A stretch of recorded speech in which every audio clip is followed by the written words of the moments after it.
هذه الكوارث اللي تتعيشها على الصعيد جماعة سلا اللي هي مقاطعة المريصة وارتفاع عدد الوفيات، يعني ما كاينش اللي ينتبه لهذه الظاهرة اللي ولات مقلقة فعلا، وعدد الأرواح اللي تتزايد ماشي غير في الظرفية ديال فصل الشتاء ولا كذا، بل هي باتت سنوية. هاد الوفيات اللي كل يوم تنسمعوا بأن وفاة، يعني ما كاينش هاد الأجهزة سواء من المجالس المنتخبة ولا المعنية بالأمر، يعني تكون على صعيد مدينة سلا انطلاقا من عامل عمالة سلا نوجهوا واحد النداء: كفانا من الموتى، كفانا، وخصوصا بأن هذه المنطقة والطريق الساحلية راه تتهدد الخطر المحدق، ماشي غير في هذه الظرفيه ديال المد البحري ولا كذا، لان عدد الوفيات ما بقاتش مرتبطه بالمد البحري، بل خاص شي صور اللي غادي يحمي هاد الناس الراجلين والمشاة سواء اللي تيديروا الرياضه ولا الساكنه. وهنا غادي نقول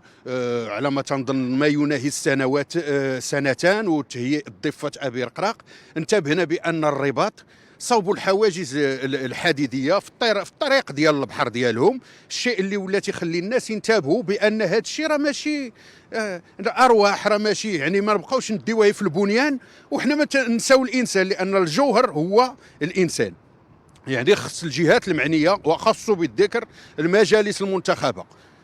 وخصهم فعلا يهبطوا باش يعرفوا المشاكل ديال الساكنه، وفعلا بان من الاولويات الان بهذه المقاطعه ديال المريصه هو يكون واحد الحاجز اللي غادي يحمي المواطنين. بما لا وزاره الصحه شخصيا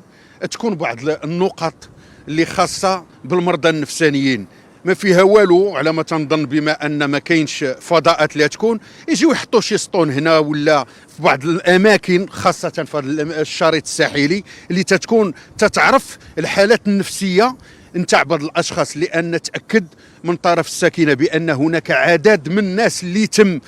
السقوط ديالهم بان السبب بان عنده مرض نفسي، يعني جا انتحر.